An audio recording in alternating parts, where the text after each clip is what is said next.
یہ یاد رکھ لیں کہ بڑے بڑے اولیاء کرام مقام رضا پہ فائز ہوئے، لیکن جب آزمائش آئی تو قدم ڈگمگا گئے۔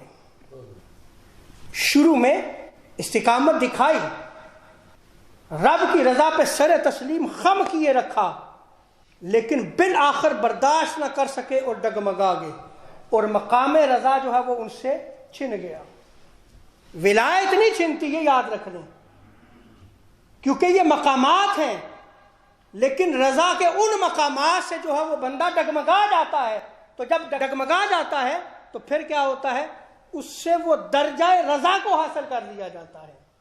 حضرت شاہ غوث گوالیاری رحمۃ اللہ تعالی علیہ بہت بڑے اللہ کے ولی پاک و ہند میں ہو گزرے ہیں، اور کامل اولیاء اور مقام رضا پہ فائز تھے۔ قلعہ گوالیار کے حاکم نے جب دیکھا کہ لوگ آپ کی محبت میں بہت زیادہ آپ کے ساتھ جو ہے وہ اظہار بھی کرتے ہیں، آپ کی مجلس بڑھتی چلی جا رہی ہے، لوگوں کا ہجوم جو ہے وہ بڑھتا چلا جا رہا ہے، آپ کا اثر و رسوخ لوگوں میں بہت زیادہ ہوتا چلا جا رہا ہے، تو اس حاکم وقت کے دل میں کسی نے ڈالا کہ یہ آپ کی ریاست کے لیے خطرہ بن رہے ہیں، سو آپ انہیں گوالیار سے نکال دیں۔ آپ نے حکم صادر کر دیا کہ آپ راتوں رات یہ قلعہ گوالیار جو ہے وہ چھوڑ جائیں، وگرنہ سب کو مار دیا جائے گا۔ آپ اپنے خانوادے کے ساتھ جو ہے وہ قلعہ گوالیار سے، اور جو آپ کے احبا دوست احباب تھے ان کے ساتھ جو ہے وہ رات کا سفر شروع کر دیا۔ رات کا سفر تھا، ایک مقام پہ جو تھوڑی دیر کے لیے پڑاؤ کیا، سٹے کیا، ٹھہرے آپ، ڈاکوؤں کا حملہ ہو گیا۔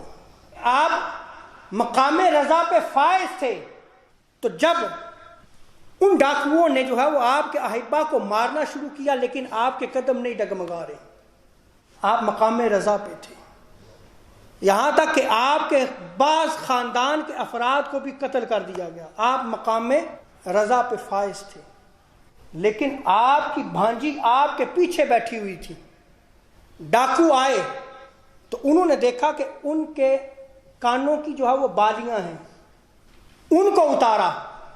جب ان کو اتارا تو آپ کی بھانجی جو ہے وہ چیخنا چلانا شروع کر دیا۔ جب خون کا فوارہ نکلا تو شاہ غوث محمد گوالیاری جو ابھی تک رضا کے پیکر بنے رہے، رب کی رضا پہ سر تسلیم خم کیے ہوئے تھے، لیکن جب اپنی بھانجی کا خون دیکھا تو پھر برداشت نہ رہا۔ اسی وقت جو ہاتھ میں چھڑی تھی اس کو لہرا دیا، لہرانے کی دیر تھی کہ سارے ڈاکوؤں کے سر قلم ہو گئے۔ یعنی وہ جو اختیار تھا اس اختیار کو جو ہے وہ آپ نے استعمال فرما لیا، تو جو رضا کے مقامات تھے اس پہ صبر اور استقامت نہ دکھا سکے۔